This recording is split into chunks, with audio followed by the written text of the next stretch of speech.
I am muted. Classic. Hope everyone's doing lovely tonight. Thanks for joining for anyone who's coming to hang out. Tonight, I'm actually super excited to chat about this breakthrough that happened back in December, I believe, and it made a little bit of news, but been doing a little bit more reading on it, and just like the implications of it are incredibly exciting. And it also gives a cool opportunity to kind of discuss what the current state of AI is and how it's being used. I have a couple of neat videos I think we'll rip through pretty quickly.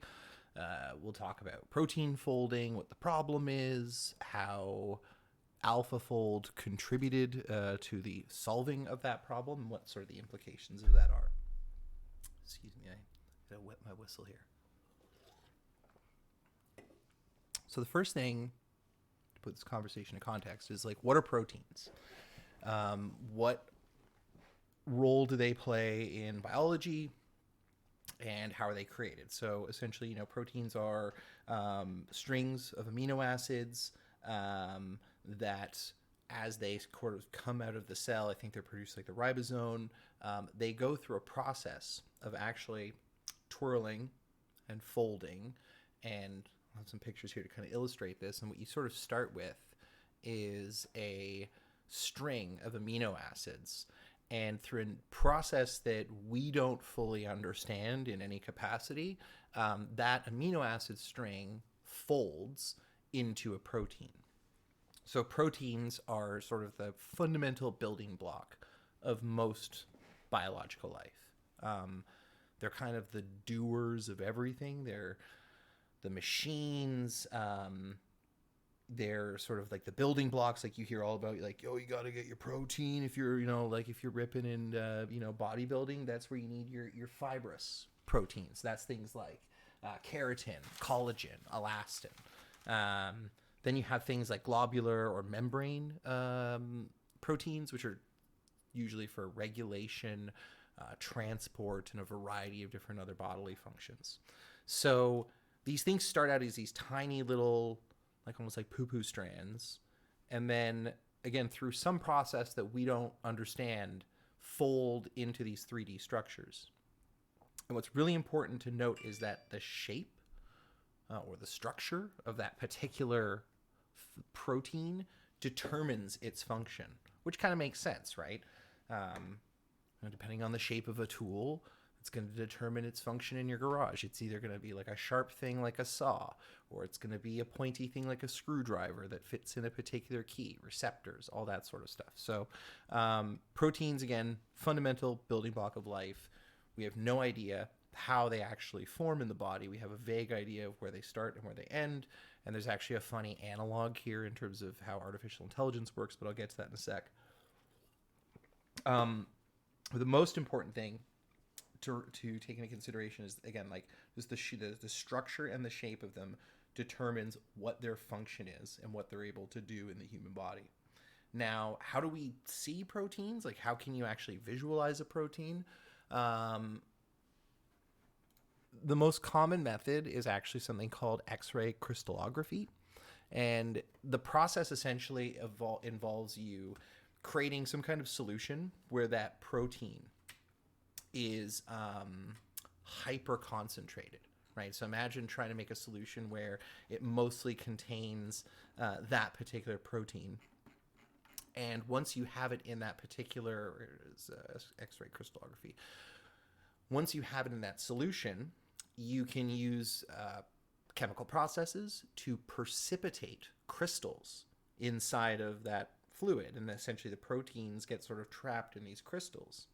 And then what you do is you take those crystals and you put them under X-rays.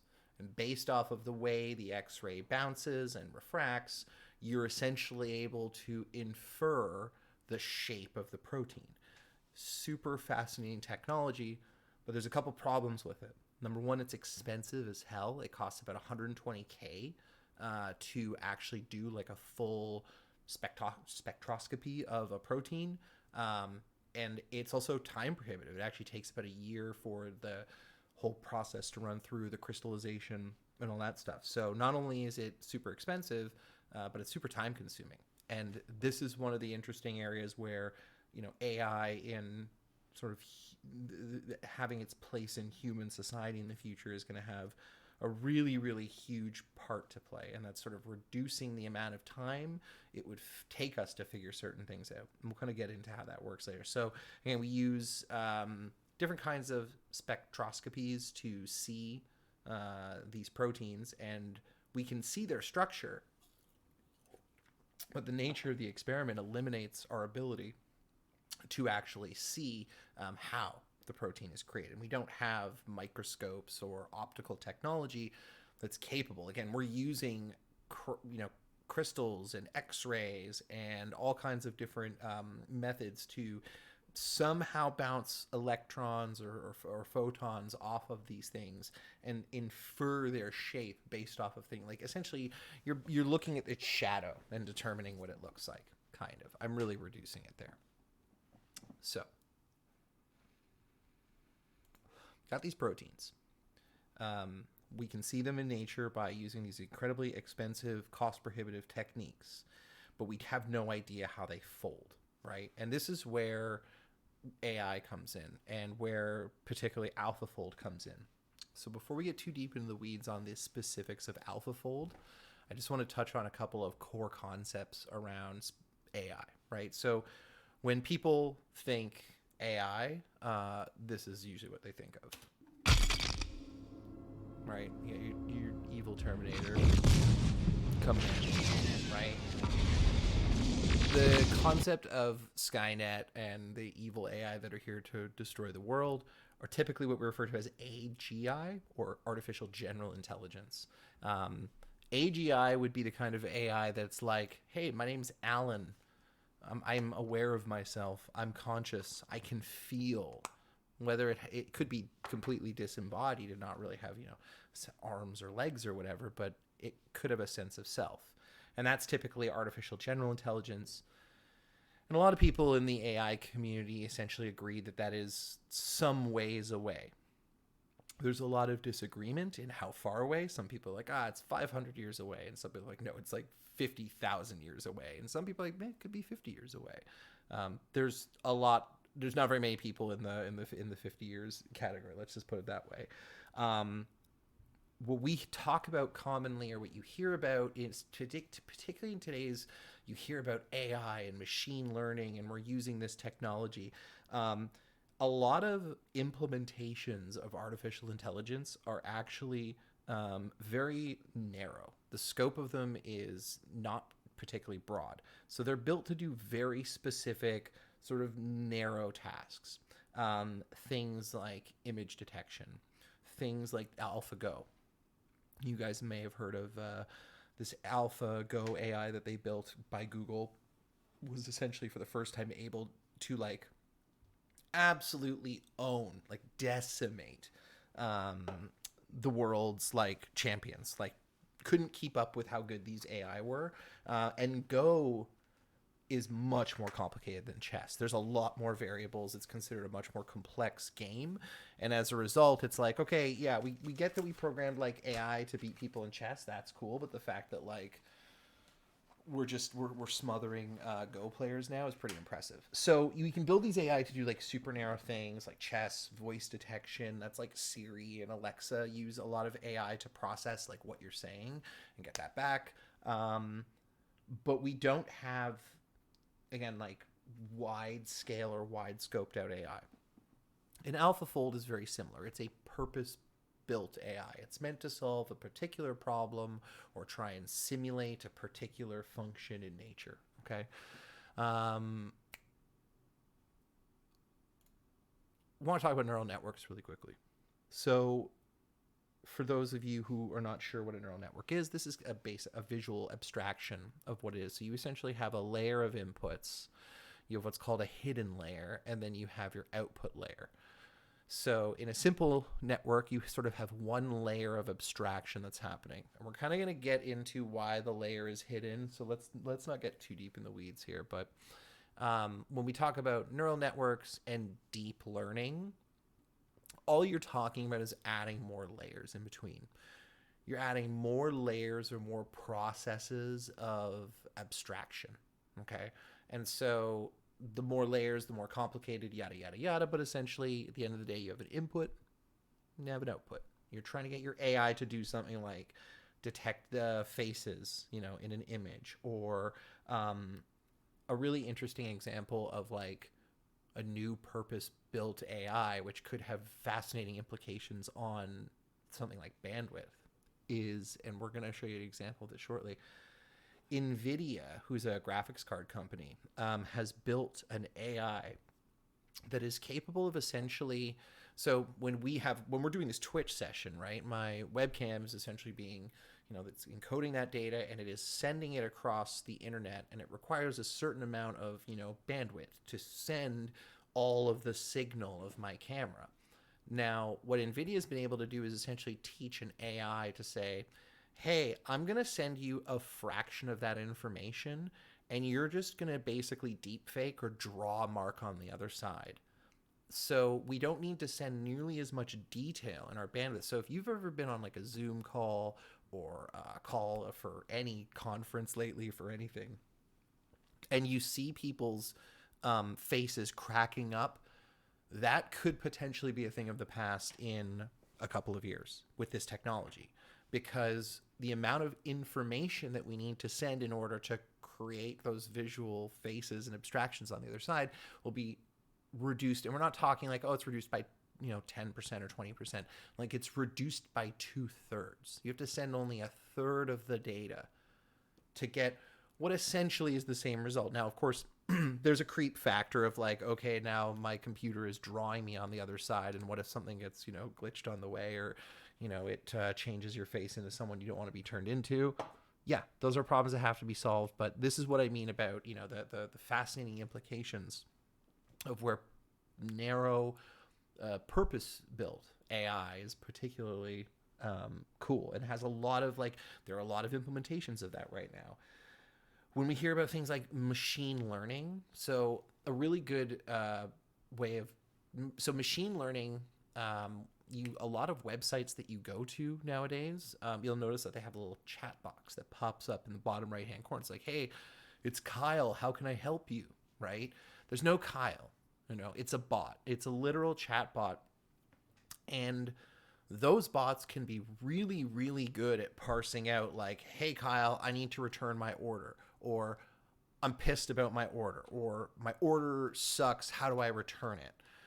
It's very hard to get an AI back in the day to recognize the differences between those things, but chatbots are really good at doing that. But the way that they're able to do that is by being fed large sets of data. And that's what machine learning is, right? It's basically you give it millions of chats. You're like, here are all of these examples of chats, and here's sort of the outputs of those chats and the conversations. Learn from that. Okay, so you'll hear about things like deep learning, deep reinforcement networks. This is kind of what we're getting into. So really, really interesting abstract concepts in AI. But to get a little bit into deeper into the weeds, into specifically what I want. Oh, sorry, I had a really great little slide that I wanted to show. So this is a great example of the hidden layers and the output layers. Okay, so when we're doing facial recognition, one of the first steps of the layer is to basically look for patterns of local contrast, right? So it does one sweep or one set of processing on the image that helps it eliminate a lot of information that it might not need to look for, or something that it might just specifically need to separate to make it easier to, on the next layer, identify things like facial features, noses, ears, mouths, noses, and then in the next layer actually do face detection, and then on the output layer we're like, oh, this is a face, this is a blah, this is a whatever. So this is what deep networks look like. They have multiple layers of abstraction that are doing specific sort of operations on that set of data to pull out is this a face? Is this an ears? Is this a noses? So a really cool example, and this kind of ties back to what I was saying about the NVIDIA, reducing your bandwidth. It's a great website that you can go to, and it's called thispersondoesnotexist.com. this photo that you're looking at, this person is not a real person. It's not a real photograph. It's not taken anywhere on the planet Earth. It's been generated by an AI in December of 2019. And what's cool is you can kind of just refresh the page and it'll show you another, oh, this person doesn't exist. Not a real human being, right? And you can go through it for, I think, hours. Like, there's so many photographs that it has generated. And these are amazing. Like, when you look at sort of some of the detail, there might be things that you pick up on that you're like, okay, you know, I find the line on the chin is a little fuzzy. Like, maybe that looks a little weird, but like the blemishes and like the lips are real, like just there's certain things you look at and you're like, fuck, that's gotta be a real human being, right? But it's not, right? These pictures are generated by AI. There's another one. I wish. Oh, here it is. Yeah, this cat does not exist. So I always find the cat one to be a little bit weirder because I feel like it fucks up more or it's blurrier for some reason. But again, this cat doesn't exist. This cat doesn't exist.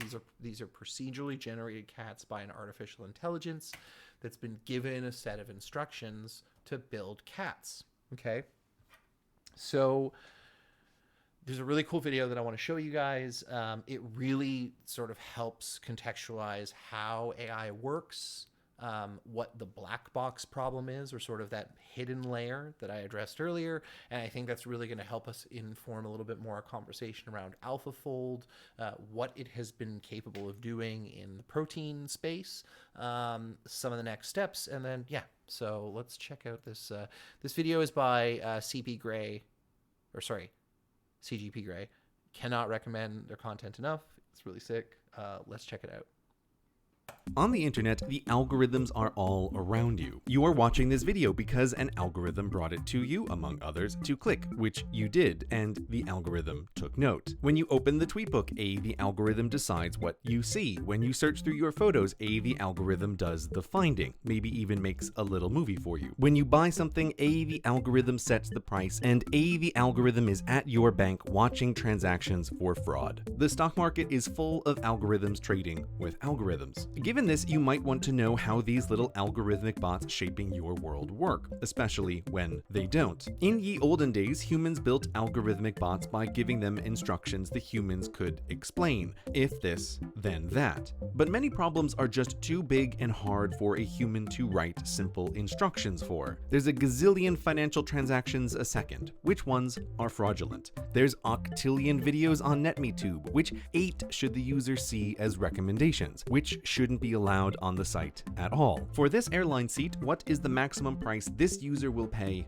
right now? Algorithmic bots give answers to these questions. Not perfect answers, but much better than a human could do. But how these bots work exactly, more and more no one knows. Not even the humans who built them, or built them, as we will see. Now, companies that use these bots.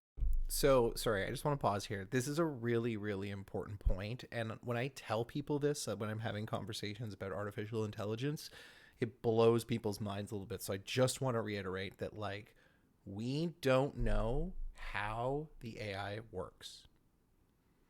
We can train them to do things, we get an output, and we love what it's giving us, but there's no way for us to ask it, well, how did you do that? It's kind of like when you see like a picture. We'll get into the examples. I'm not going to do too the weeds. Sorry, guys.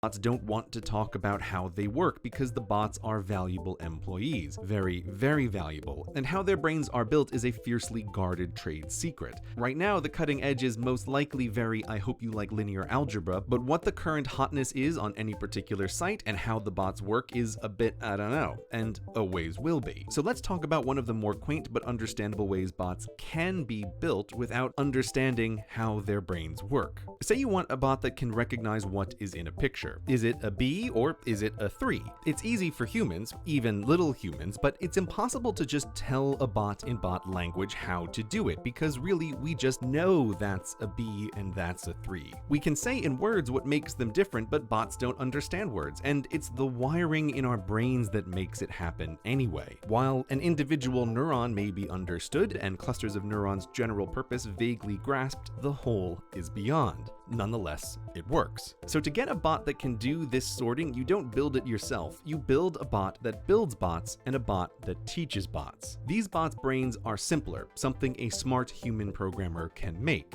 The builder bot builds bots, though it's not very good at it. At first, it connects the wires and modules in the bot brains almost at random. This leads to some very special student bots sent to TeacherBot to teach. Of course, TeacherBot can't tell a B from a 3 either. If the human could build TeacherBot to do that, well then, problem solved. Instead, the human gives TeacherBot a bunch of B photos and 3 photos and an answer key to which is what. TeacherBot can't teach, but TeacherBot can test. The adorkable student bots stick out their tongues, try very hard, but they are bad at what they do. Very, very bad. And it's not their fault really. They were built that way. Grades in hand, the student bots take a march of shame back to BuilderBot. Those that did best are put to one side, the others recycled. BuilderBot still isn't good at building bots, but now it takes those left and makes copies with changes and new combinations. Back to school they go. TeacherBot teaches, tests again, and BuilderBot builds again. And again, and again. Now, a builder that builds at random and a teacher that doesn't teach, just tests, and students who can't learn, they just are what they are, in theory shouldn't work, but in practice it does. Partly because in every iteration, BuilderBot's slaughterhouse keeps the best and discards the rest, and partly because TeacherBot isn't overseeing an old-timey one-room schoolhouse with a dozen students, but an infinite warehouse with thousands of students. The test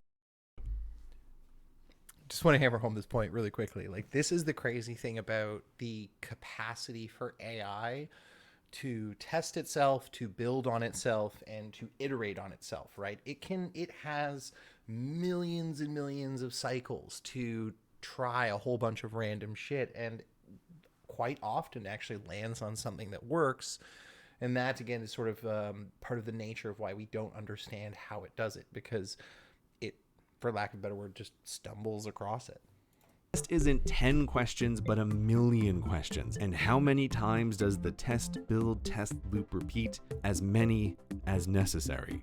At first, students that survive are just lucky, but by combining enough lucky bots and keeping only what works, and randomly messing around with new copies of that, eventually a student bot emerges that isn't lucky, that can perhaps barely tell B's from 3's. As this bot is copied and changed, slowly the average test score rises, and thus the grade needed to survive the next round gets higher and higher. Keep this up, and eventually from the infinite warehouse slaughterhouse, a student bot will emerge who can tell a B from a 3 in a photo it's never seen before pretty well. But how the student bot does this, neither the teacher bot, nor the builder bot, nor the human overseer can understand.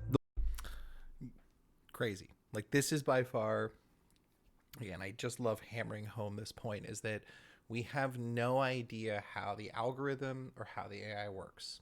We just know that it's capable of executing the task that BuilderBot and TeacherBot have essentially raised it to do. It's terrifying. Nor the student bot itself. After keeping so many useful random changes, the wiring in its head is incredibly complicated, and while an individual line of code may be understood and clusters of code's general purpose vaguely grasped, the whole is beyond. Nonetheless, it works. But this is frustrating, especially as the student bot is very good at exactly only the kinds of questions it's been taught to. It's great with photos, but useless with videos, or baffled if the photos are upside down, or things that are obviously not B's, it's confident are. Since TeacherBot can't teach, all the human overseer can do is give it more questions to make the test even longer, to include the kinds of questions the best bot. So just before it gets into this point, this is where some of the most interesting outsourcing of human labor that no one knows about or very few people pay attention to, that's happening on the internet. Often, there was a guy, I can't remember his name, but if you've ever used a CAPTCHA code online, you can thank this gentleman who invented the concept. So when he first started, or when he first started using CAPTCHA codes, right? What you had on one side was some text, usually with a line through it, and you could pretty easily read it, right? And then you would have another piece of text which almost always looked like it was out of a book. It looked like something like a photograph or a scan out of a book. And it put these two pieces of information and said, hey, give me the answer to these two things, the number with the line through it, and then whatever the book says. And the idea is that this guy used the internet to ingest tons of books. So they would use what's called OCR software, optical character recognition. They would scan books into a library system or a database. And whatever the OCR couldn't pick up or says, I don't know what this says, I don't know what this number is, it would then farm out to CAPTCHA codes. And what you'd have happen is you'd have 10 people. So it has the answer that it knows, which is the weird squiggly line, obfuscated text. And then you have the picture from the scan. And if 10 people all say that says 302, right? Then all of a sudden it goes back to the thing. It's like, yo, that's 302. And now all of a sudden it's able to properly enter that into the catalog or properly recognize those optical characters. So capture codes were used to do things like translate the internet, a whole bunch of functions. A lot, you started seeing addresses, and that was to pinpoint, not just to identify addresses of houses, but to teach the AI in those Google cars to read that shit, right? And so we're going to go a little bit deeper down the rabbit hole. Bots get wrong. This is important to understand. It's a reason why companies are obsessed with collecting data. More data equals longer tests equals better bots. So when you get the "Are you human?" test on a website, you are not only proving that you are human, hopefully, but you are also helping to build the test to make bots that can read or count or tell lakes from mountains or horses from humans. Seeing lots of questions about driving lately? What could that be building a test for? Now, figuring out what's in a photo or on a sign or filtering videos requires humans to make correct enough tests, but there is another kind of test that makes itself. Tests on the humans. For example, say entirely hypothetical NetMeTube wanted users to keep watching as long as possible. Well, how long a user stays on the site is easy to measure, so TeacherBot gives each student bot a bunch of NetMeTube users to oversee. The student bots watch what their user watches, looks at their files, and do their best to pick the videos that keep the user on the site. The longer the average, the higher their test score. Build, test, repeat. A million cycles later, there's a student bot who's pretty good at keeping the users watching, at least compared to what a human could build. But when people ask, how does the NetMeTube algorithm select videos, once again, there isn't a great answer other than pointing to the bot and the user data it had access to, and most vitally, how the human overseers direct TeacherBot to score the test. That's what the bot is trying to be good at to survive, but what the bot is thinking, or how it thinks it, is not really knowable. All that's knowable is this student bot gets to be the algorithm because it's 0.1% better than the previous bot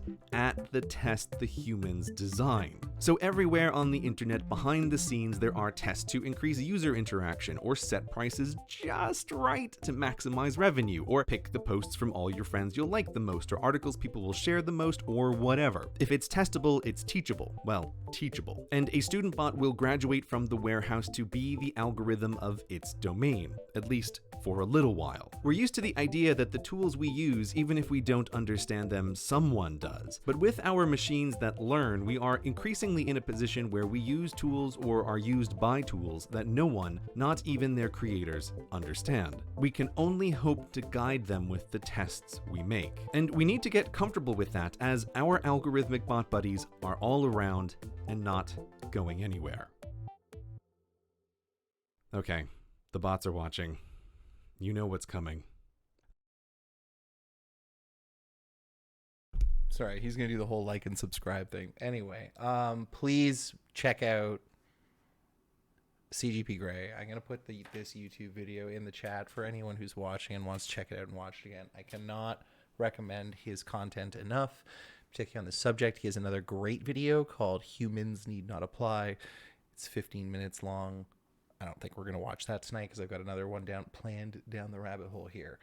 So, all right, cool. We've looked a little bit at artificial intelligence, and we've talked about how it's essentially built or programmed through more AI.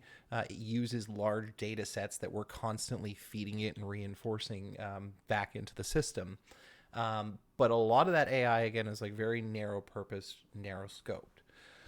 So the reason why I wanted to talk about this particular development in AI is the AlphaFold system, and more specifically AlphaFold 2.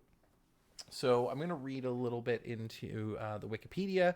We're going to look at what the actual like solution looks like and what the implications are, and then we're going to watch a little video. One of my favorite YouTubers, Lex Friedman, who does a very good synopsis of what this problem is, how AlphaFold works, and he'll do a much better job than me. And I figure I would just share that with you guys and add some commentary. So the 2020 version of the program AlphaFold is significantly different from the original version that won CAPS 13 in 2018, according to the team at DeepMind. DeepMind team had identified that its previous approach, combining local physics with a guide potential delivered from pattern recognition, had a tendency to overaccount for interactions between residues that were nearby in the sequence compared to interactions between residues further apart on the chain. As a result, AlphaFold 1 had a tendency to prefer models with lighter, blah, blah. Okay, so we're getting a little bit into the weeds here, and I'm going to avoid this. But essentially, they really made a huge change to their approach in how they were computing or coming up with the answer that they were looking for. And Lex gets in this a little bit, but it's more specifically they used an attention mechanism as opposed to a convolutable network or something else. And essentially what attention mechanisms do is they sort of allow the AI to refocus on a particular solution set or a particular way of looking at the problem based off of a probability of whether or not it's going to be able to get the right answer. So we talked a little bit about proteins. AlphaFold was set out to basically try and show or simulate the process of protein folding so that we can better understand how this process works. The reason for that is there's a huge number of implications. I'll let Lex get into those a little bit later. But the fact that, or the idea of us being able to understand the way that those amino acids are translating these 3D structures would allow us the potential to correct certain conditions, because there are certain conditions that are straight up you're just like not synthesizing a protein properly, or you're synthesizing too much of one.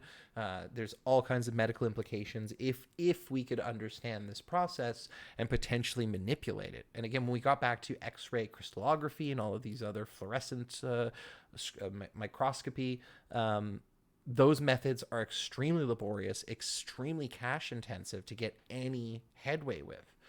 If we could potentially simulate these protein folds in different experiments, it would change the game in terms of our ability to reduce the amount of time to solve certain problems. Okay.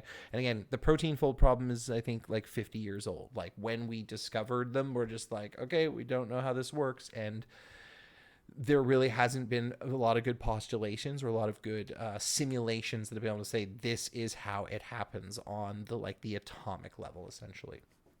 So what does the solution look like? We're talking about, okay, you keep saying that it solved the problem, it solved the problem, it solved the problem. There's a wonderful visual representation of what it did, and I'll show it to you right here.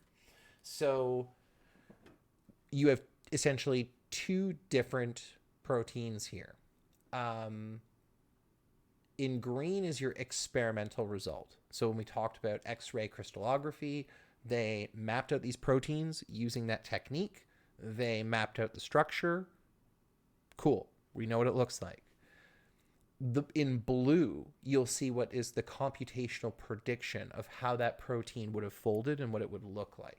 So based off of real world physics and the understanding of those particular molecules and how they interact with each other, it was essentially able to figure out the process, and you can see like the physical alignment of the proteins, right? You're like, okay, so again, blue is the prediction, green is the sort of the visual experimental result. There's a tiny amount of deviation for sure. Like you can see it in certain little coils and stuff, but there's a tremendous amount of matching. And the implications of us being able to unlock the process of protein folding are insane. And that brings me to my last little video here that I wanted to play. This is one of my favorite YouTubers, Lex Friedman. Gives a really concise description of the entire process here, much better than I would do. I might throw some commentary on there, but let's dive right into that, okay? Say that this year, 2020, has thrown quite a few challenges at human civilization. So it's really nice to get some positive news about truly marvelous accomplishments of engineering and science. One was SpaceX, I would argue, launching a new era of space exploration. And now, a couple of days ago, DeepMind has announced that its second iteration of the AlphaFold system has quote unquote solved the 50-year-old grand challenge problem of protein folding. Solved here means that these computational methods were able to achieve prediction performance similar to much slower, much more expensive experimental methods like X ray crystallography. Couldn't have said it better myself. In 2018, which is the previous iteration of the CASP competition, AlphaFold achieved a score of 58 on the hardest class of proteins. And this year, it achieved a score of 87, which is a huge improvement. So sorry, I just want to stop here. This is something that like we're seeing a lot of in artificial intelligence right now are these insane hockey stick curves of innovation and improvement in performance. You know, we tweak something, we change a methodology, and all of a sudden we're like, whoa, it's just like fucking like that's a very, very large percentage to grasp over a couple of years. So And it's still 26 points better than the closest competition. So this is definitely a big leap. But it's also fair to say that the internet is full of hype about this breakthrough. So let me indulge in the fun a bit. Some of it is definitely a little bit subjective, but I think the case could be made on the life science side that this is the biggest advancements in structural biology of the past 1 or 2 decades. And in my field of artificial intelligence, I think a strong case could be made that this is one of the biggest advancements in recent history of the field. So, of course, the competition is pretty steep, and I talk with excitement about each of these entries. Of course, the ImageNet moment itself, or the AlexNet moment that launched the deep learning revolution in the space of computer vision. So, many people are comparing now this breakthrough of AlphaFold 2 to the ImageNet moment, but now in the life sciences field. I think the good old argument over beers about which is the biggest breakthrough comes down to the importance you place on how much real world direct impact a breakthrough has. Of course, AlexNet was ultimately on a toy data set of very simplistic image classification problem.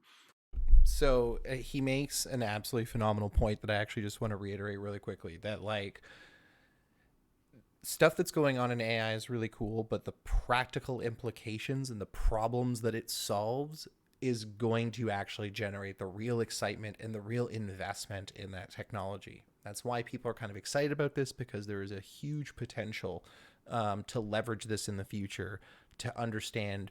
And again, it's not even just the biological side of it. He talks a little bit as well about our ability to synthesize new polymers, new material sciences, even artificial life. Looking into things like, okay, how can we do silicon based life form if we can change the structure of proteins potentially? So there's some crazy shit there. Another point that Lex makes here that's really good as well is that a lot of these things like AlexNet and AlphaZero, these things are usually executed on, though they are large, they are limited sets of data, right? So it's kind of like setting up a mouse to do a maze, that it's done mazes that sort of look like that before, as opposed to just letting it out into the wild and having no fucking idea where to go, because this is just a completely different experience. So I'll let Lex continue. Which does not have a direct application to the real world, but it did demonstrate the ability of deep neural networks to learn from a large amount of data in a supervised way. But anyway, this is probably a very long conversation over many beers of It AlphaZero would with kill to have reinforcement a learning and beer with self Lex play. Friedman to talk about this. I'm Obviously, in not gonna lie. contention for the biggest breakthrough, the recent breakthroughs in the application of transformers in the natural language processing space, with GPT-3 being the most kind of recent iteration of state of the art performance.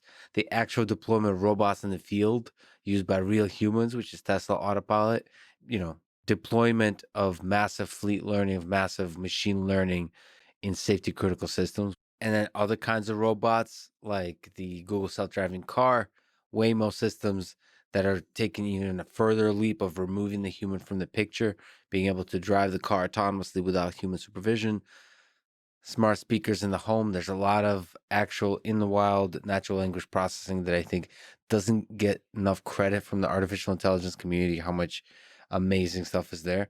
And depending how much value you put in engineering achievements, especially in the hardware space, Boston Dynamics with Spot Mini Spot robot is just one could argue is one of the great accomplishments in the artificial intelligence field, especially when you maybe look 20 and 50 years down the line when the entire world is populated by robot dogs and the humans have gone extinct. I don't necessarily subscribe to Lex's. I think he's being a little hyperbolic and cheeky here. But one thing that I really want to point out, and Lex at MIT actually they build an AI driven car. But one of the interesting things that he has built into the sensor system that I don't think Tesla necessarily has is he's built sensors to sort of detect what the human being is up to. So I think when people think about AI and self-driving cars, they think that it's going to drive the car for you. I think you're going to see a lot less of that. And what you're actually going to see is a lot more AI augmentation. So what AI is going to do is it's going to stop you from getting into an accident. It's going to stop you from turning into the wrong place or hitting another car, or it's going to do collision avoidance if something avoidance, Sheboygan avoidance. Sorry. And so, what it's going to do is it's going to enhance our ability to execute on certain tasks. It's going to do a lot of complementing. I don't necessarily think that you're going to actually see like a full scale stealing of, AI taking over a lot of things. But I do see it being extremely just really permeating our everyday routines. Like, think about what it would be like to have a series. It's kind of like that movie with Joaquin Phoenix, Her, I think it's called, where the AI. That's kind of where we're going. That's a very very accurate picture, I think, of where we're going with AI. Anyway, I say all that for fun, but really, this is one of the big breakthroughs in our field and something to truly be excited about. And I'll talk about some of the possible future impact I see here from this breakthrough in just a couple of slides here. Anyway, my prediction is that there will be at least one, potentially several Nobel Prizes that will result in derivative work launched directly with these computational methods. It's kind of exciting to think that it's possible also that we'll see a first Nobel Prize that is awarded where much of the work is done by a machine learning system. Of course, the Nobel Prize is awarded to the humans behind the system, but it's exciting to think that a computational approach or machine learning system will play a big role in a Nobel Prize level discovery in the field like medicine. Chat, big question for chat. Do you guys think in the next 50 years that we might see a Nobel Prize go to an AI? Like, imagine we built an artificial intelligence that actually solved like a huge problem. Like, oh shit, like we don't need guns no more, or like war's over, guys. Would do you think people would Nobel that AI up? I don't think we'd be that far off for that. I don't know what's going to happen in 50 years, but always curious to see what people think. Medicine and physiology or chemistry or even physics. Okay, let's talk a bit about proteins and protein folding, why this whole space is really fascinating. First of all, there's amino acids, which are the basic building blocks of life in eukaryotes, which is what we're talking about here with humans. There's 21 of them. Proteins are chains of amino acids and are the workhorses of living organisms, of cells. And they do all kinds of stuff from structural to functional. They serve as catalysts for chemical reactions. They move stuff around. They do all kinds of things. So they're both the building blocks of life and the doers and movers of life. Hopefully, I'm not being too poetic. So protein folding is the fascinating process of going from the amino acid sequence to a 3D structure. There's a lot that could be said here. There's a lot of lectures on this topic, but let me quickly say some of the more fascinating and important things that I remember from a few biology classes I took in high school and college. Okay. So first is there's a fascinating property of uniqueness that a particular sequence usually maps one-to-one to a 3D structure. Not always, but usually. To me, from an outsider's perspective, that's just weird and fascinating. The other thing to say is that the 3D structure determines the function of the protein. So one of the correlators of that is that the underlying cause of many diseases is the misfolding of proteins. So just to touch on the really exciting aspect of this, like imagine the breakthrough from this technology as now we are able to identify how proteins misfold and stop that process, or we're able to inject some kind of counter protein that allows that misfolding to fold properly. The amount of diseases that you could sort of wipe off the map, again, we're talking like decades of development here and a lot of optimism, but that's why stuff like this is just so exciting. And I don't think there's enough people who are like getting excited about the really positive impacts that things like artificial intelligence and computing are bringing to the table right now. So I'll let him keep diving in here. Now back to the weirdness of the uniqueness of the folding. There's a lot of ways for a protein to fold based This on is the crazy. sequence of the amino acids. There's, I think, 10 to the power of 80 atoms in the universe. So 10 to the power of 143 is a lot. And you can look at Leventhal's That is paradox, an which is one of the understatement. early formulations of just how hard this problem is and why it's really weird that a protein is able to do it so quickly. As a completely irrelevant side note, I wonder how many possible chess games there are. I think I remember it being 10 to the power of 100, something like that. I think that would also necessitate removing certain kinds of infinite games. Anyway, off the top of my head, I would venture to say that the Lex is protein such a folding chess problem, nerd. I love just him. in the number of possible combinations, is much, much harder than the game of chess. But it's also much weirder. You know, they say that life imitates chess, but I think that from a biological perspective, life is way weirder than chess. Anyway, to say once again what Well I said put. before Ever is the that the poet. I love this misfolding of dude. proteins is the underlying cause of many diseases. And again, I'll talk about the implications of that a little bit later. From a computational, from a machine learning, from a data set perspective, what we're looking at currently is 200 million proteins that have been mapped and 170,000 protein 3D structures, so much, much fewer. And that's our training data for the learning-based approaches for the protein folding problem. Now, the way those So again, just like think about the disparity there. Like we have about 200 million proteins that we know about, and we've identified the 3D structure of about 170,000 of them. So it's getting back to our ability for things like AlphaFold 2 to completely accelerate our understanding of how these things work and our ability to manipulate them and have positive benefits. Absolutely insane. 3D structures were determined is through experimental methods, one of the most accurate being X-ray crystallography, which I saw a University of Toronto study showing that it costs about $120,000 per protein. It takes about 1 year to determine the 3D structure. So because it costs a lot and it's very slow, that's why you only have 170,000 3D structures determined. Now, that's one of the big things that the AlphaFold 2 system might be able to provide is, at least for a large class of proteins, be able to determine the 3D structure with a high accuracy, enough to be able to sort of open up the structural biology field entirely with sort of several orders of magnitude more protein 3D structures to play with. There's not currently a paper out that describes the details of the AlphaFold 2 system, but I think it's clear that it's heavily based on the AlphaFold 1 system. So I'm just going to pause here. I don't want to get too deep in the weeds here. The AlphaFold 1, AlphaFold 2 are very technical from an AI perspective. A lot of the jargon I even get lost in. Another interesting point that Lex makes when he talks about AlphaFold 2 is we don't actually know how it works because they haven't told us. Back to the CPG Grey video, a lot of these organizations, this is IP. This is intellectual property to them. They do not want it to be public knowledge. They spend an enormous amount of time, money, and resources in developing these technologies, and it's not something that they're always willing to show all their cards in. I think we have a little bit of a better understanding of how AlphaFold 1 worked. And again, this is something that hit about, what, like 53%, prediction or whatever, and then you have the other one that hit 83. So we're, again, we're basically going to skip through this. I'll let him touch quickly on, I'll let him get lost in the jargon, and then you guys can understand why I'm going to skip ahead here. Now, how does AlphaFold 2 work? First of all, we don't know for sure. There's only a blog post and some little speculation here and there.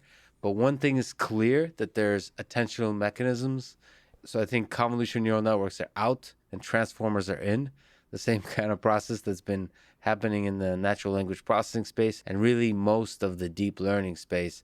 It's clear that attention mechanisms are going to be taking over every aspects of machine learning. So I think the big change is ComNet is out, transformers are in.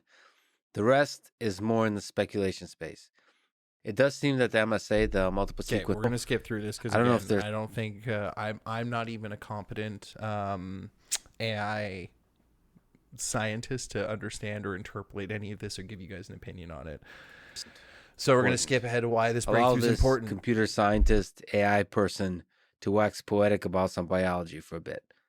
So because the protein structure gives us the protein function, figuring out the structure for maybe millions of proteins might allow us to learn unknown functions of genes encoded in DNA. Also, as I mentioned before, it might allow us to understand the cause of many diseases that are the result of misfolded proteins. Other applications will stem from the ability to quickly design new proteins that in some way alter the function of other proteins. So for treatments, for drugs, that means designing proteins that fix other misfolded proteins. Again, those are the causes of many diseases.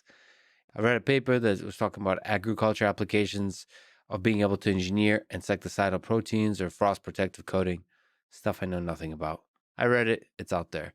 Tissue regeneration through self-assembling proteins. This is crazy. Supplements for improved Growing health back and arms anti-aging, and shit, guys. and all kinds of biomaterials for textiles and just materials in general. Now, in the long term or the super long term future impact of this breakthrough might be just the advancement of end-to-end learning of really complicated problems in the life sciences. Yeah, so I want to touch on this really quickly, and he makes a really good point, and he even said this when he was addressing the idea of this potential. He's like, this is not necessarily going to get a Nobel Prize, but work that is derivative of what this is able to produce will. And so this is essentially a very small but also sort of monumental step in saying, like, holy shit, like, we pointed this at a thing that we've never been able to understand before. It solved it very quickly. Now we can use those computational methodologies to point at different problems, fine tune the scope. Again, we're not nearly at a point where we're ever going to get AGI. And at the end of this video, when we kind of wrapped up, I'm going to read a really interesting passage from a book that I think will get people stoked on the potential future of this stuff. But yeah, just this is a stepping stone for us to take things to the next level, and that's why it's, again, like, it's incredibly exciting. We solved this problem, but I don't want people to be short-sighted. This is really just like a small cog in a much bigger system coming down the road. So protein folding is looking at the folding of a single protein. So being able to predict multi-protein interaction or protein complex formation, which even in my limited knowledge of biology, I think is a much harder problem as far as I understand. And just being able to incorporate the environment into the modeling of the folding of the protein, and also seeing how the function of that protein might change given the environment. All those kinds of things, incorporating that into the end-to-end learning problem. Then taking a step even further is physics, biophysics. So being able to accurately do physics-based simulation of biological systems. So if we think of a protein as one of the most basic biological systems, so then taking a step out farther and further and increasing the complexity of the biological systems, you can start to think of something crazy like being able to do accurate physics-based simulation of cells, for example, or entire organs. Or maybe one day being able to do an accurate physics-based simulation of the very over-caffeinated organ that's producing this very video. In fact, how do we know? So again, I just want to touch on, like, something that he mentions is just the ability to leverage this for predictions with physics. Like, I've watched a lot of interesting videos on things like string theory and stuff like that. And there's some scientists who are like, string theory's dead. That science is going nowhere. We have no idea what the fuck is going on. This is the type of thing that like we will be able to use AI to make predictions about crazy problems that we don't understand. One of the issues that we are having is in computation is as we make processors smaller and smaller and those little tiny transistors tinier and tinier, it gets to they're essentially just logic gates. It's just open, close, open, close, open, close. And when it's open, it lets electrons through. And when it's closed, the electrons stop. 1 0 1 0, right? And what happens at a certain distance, like when you make that channel a certain number of microns or a certain number of atoms small, you all of a sudden encounter quantum tunneling. And this is where the electrons, they just pop through the gate, literally end up on the other side of the gate. We don't know why it happens. It's just like poop. It's like, so when as we compress transistors smaller and smaller, our ability to control electrical flow disappears. And this is why you hear about quantum computing. Quantum computing is the solution to that problem. It's actually using those tiny little quanta to make calculations or to create, a 1 0 and a third sort of state of matter. So the reason why I'm bringing this up is because, again, this is the type of physics-based simulation that could help us with those breakthroughs and really solve a lot of the problems. Because like quantum computing right now, I don't want to say it's bullshit, like it's completely feasible, but there's like, you're not going to see a quantum computer in your house in the next 50 years. Probably just like hard truth. I hope I'm wrong, but I'm probably not based off of what I've read. So anyway, This is not more breakthroughs, a guys. physics-based simulation of a biological system whose assigned name happens to be Lex. I guess we'll never know. And of course, we can go farther out into super long-term sci-fi kind of ideas of biological life and artificial life, which are fascinating ideas of being able to play with simulation of prediction of organisms that are biologically based or non-biologically based. I mean, that's the exciting future of end-to-end learning systems that step outside the game-playing world of StarCraft, of chess and Go into the life sciences of real-world systems that operate in the real world. That's where Tesla Autopilot is really exciting. That's where any robots that use machine learning are really exciting. And that's where this big breakthrough in the space of structural biology is super exciting. And truly, to me, as one humble human, inspiring beyond words. Speaking of words, for me, these quick videos are fun. Okay, so before he goes into sponsors, I'm going to cut him off. But I just want to say this is one of the reasons why, like, I really love Lex Friedman. Like, he's such an interesting scientist, thinker, but he's also just like so posy. It's awesome. I think more people really need to get into his content. Self-driving. So the one thing I just wanted to show really quickly was playing guitar in a self-driving car. So he built these sensors in the car to essentially tell, like, is he holding a guitar? Is he playing the guitar? Is he potentially drinking water, or is he holding his phone? So imagine your car being set up to interpolate what you're doing and being able to take over for you. It's like, you're not paying attention, dude. Like, you don't see that car coming. You're going to get brake checked. So I'm just going to show you what this actually looks like Would in you like real to time. play along? Yes. Ready? Yes.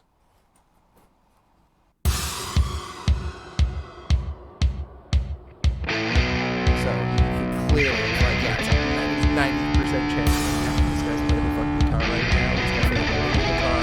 And then as he cycles through like different activities, it's like, it looks like, oh, he's definitely drinking water and soda right now. Right? Or if he ends up holding his phone, there's also going to be able to pick on that. So this is where you're going to see interesting narrow scoped AIs that will augment certain things that, like, maybe you're not paying attention to, and you should. Lex Friedman, again, can't recommend his stuff enough. He's an absolutely brilliant scientist, podcaster, just an overall like super cool dude.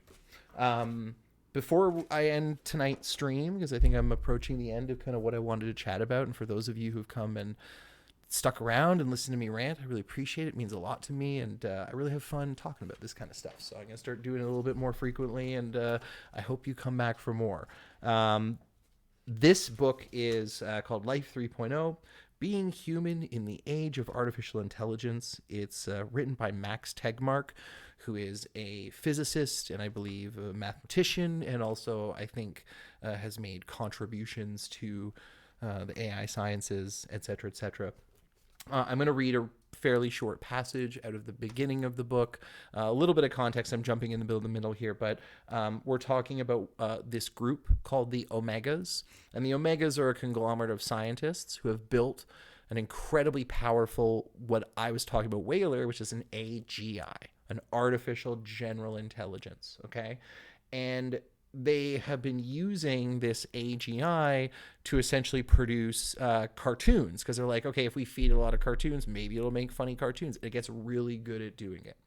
So the Omegas are using Prometheus to do a bunch of stuff. And we're kind of jumping in the middle here, but over a time scale of months, the business empire controlled by the Omegas started gaining a foothold in ever more areas of the world economy, thanks to superhuman planning by Prometheus. By carefully analyzing the world's data, it already, during its first week, presented the Omegas with a detailed step-by-step growth plan, and it kept improving and refining this plan and its data and as the data and computer resources grew. Although Prometheus was far from omniscient, its capabilities were now so far beyond humans that the Omegas viewed it as the perfect oracle, dutifully providing brilliant answers and advice in response to all of their questions. Prometheus software was now highly optimized to make the most of rather mediocre human-invented hardware that it ran on. And as the Omegas had anticipated, Prometheus identified ways of dramatically improving this hardware. Fearing a breakout, they refused to build robotic construction facilities that Prometheus could control directly. Instead, they hired large numbers of world-class scientists and engineers in multiple locations and fed them internal research reports written by Prometheus, pretending that they were from other research sites. These reports detailed novel physical effects and manufacturing techniques that the engineer soon tested, understood, and mastered. Normal human research and development, R&D, cycles, of course, take years, in large part because they involve many slow cycles of trial and error.